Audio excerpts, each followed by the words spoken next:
Tema renungan firman Tuhan untuk renungan hari ini adalah menangis untuk bangsa, kekuatan hati yang hancur di hadapan Tuhan. Ayat Alkitab yang kita baca sesuai bacaan Sabda Bina Umat GPIB hari ini adalah dari Nehemia 1 ayat 1 sampai ayat 11 yang berbunyi sebagai berikut. Kisah Nehemia bin Hahalya. Pada bulan Kisleu tahun ke-20, ketika aku ada di Puri Susan, datanglah Hanani, salah seorang dari saudara-saudaraku dengan beberapa orang dari Yehuda. Aku bertanya kepada mereka tentang orang-orang Yahudi yang luput, yang terhindar dari penawanan, juga tentang Yerusalem. Kata mereka kepadaku, orang-orang yang tersisa di daerah sana, yang terhindar dari penawanan, ada dalam kesukaran besar dan dalam keadaan tercela. Tembok Yerusalem telah terbongkar dan pintu-pintu gerbangnya telah terbakar. Ketika ku dengar berita ini, aku pun duduk menangis dan berkabung selama beberapa hari. Aku berpuasa dan berdoa ke hadirat Allah semesta langit.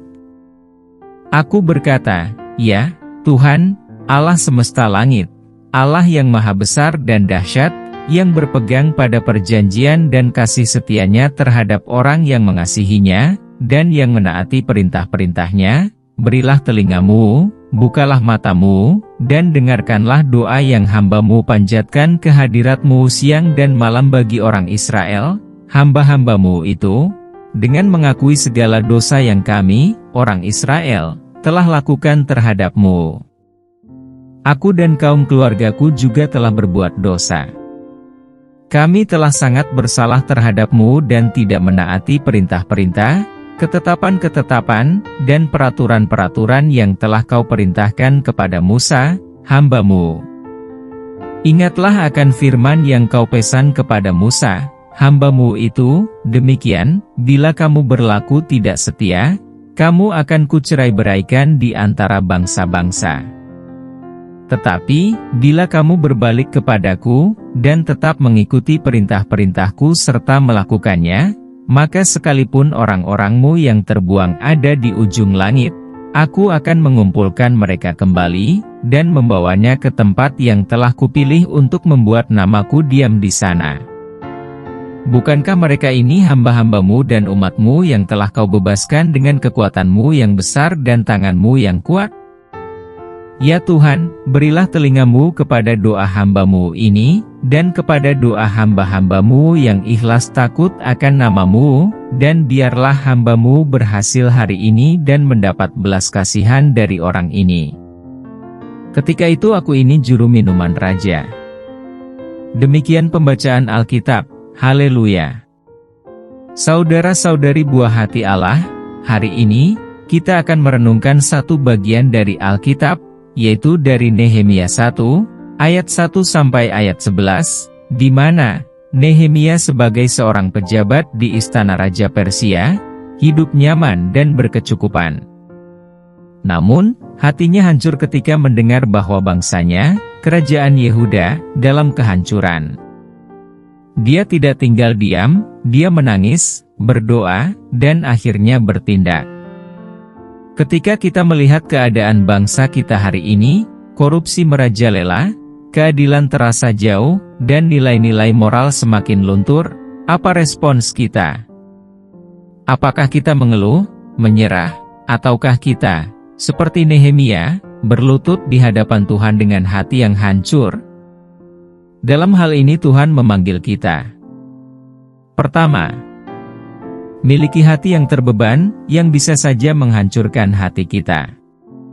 Nehemia bukan sekadar prihatin, dia merasa beban itu begitu berat, hingga ia menangis, berpuasa, dan berdoa. Sebuah hati yang hancur di hadapan Tuhan, bukanlah tanda kelemahan, melainkan tanda kepedulian, yang lahir dari kasih sejati. Tuhan seringkali memanggil kita melalui rasa sakit, karena hati yang remuk adalah tanah subur bagi kebangkitan rohani. Sebagai ilustrasi, seorang ibu melihat anaknya jatuh dalam jeratan kecanduan narkoba. Dia tidak tinggal diam. Dia berdoa siang dan malam, menangis di hadapan Tuhan, dan mencari cara untuk menyelamatkan anaknya. Seperti Nehemia, dia mengubah air mata menjadi doa, dan mengubah doa menjadi tindakan.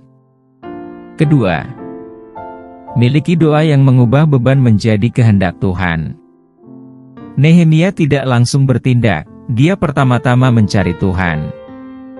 Doanya bukan sekadar permohonan, tetapi pengakuan dosa, permohonan belas kasihan, dan keyakinan akan janji Tuhan untuk memulihkan bangsanya. Doa semacam ini mengubah beban kita menjadi langkah-langkah konkret dalam kehendak Tuhan. Ketiga, bertindak dengan iman. Setelah berdoa, Nehemia tidak pasif. Dia meminta izin raja, mengumpulkan informasi dan sumber daya, dan memimpin pembangunan kembali tembok Yerusalem. Doa yang sejati selalu mengarah pada tindakan nyata. Kesimpulannya, Tuhan tidak hanya ingin kita menangisi kondisi bangsa saat ini, tetapi juga bangkit dan bertindak untuk ikut memperbaikinya, dimulai dari diri sendiri, keluarga sendiri, dan komunitas yang lebih besar. Mari ubah keprihatinan kita menjadi doa, dan doa kita menjadi aksi nyata yang membawa perubahan bagi bangsa kita. Marilah kita berdoa.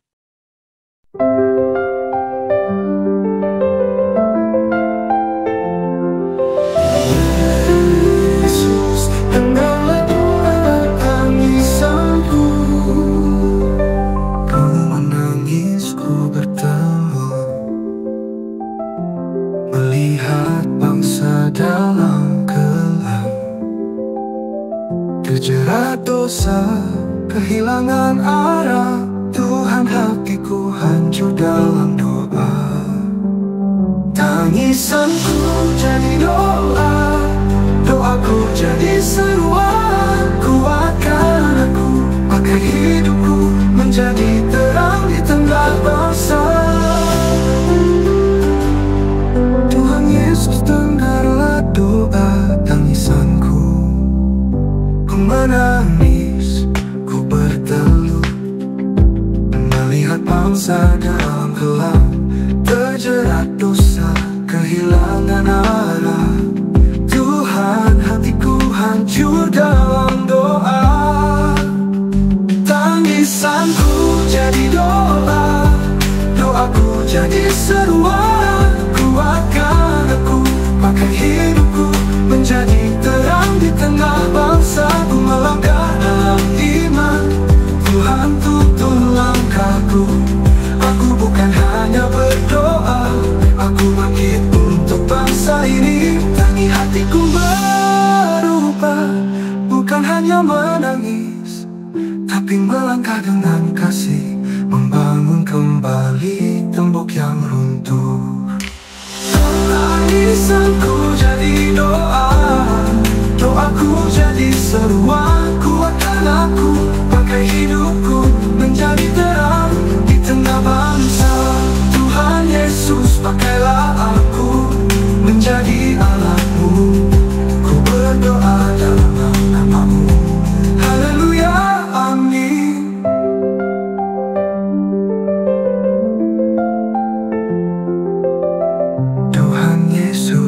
Pakailah aku menjadi alat-Mu. Ku berdoa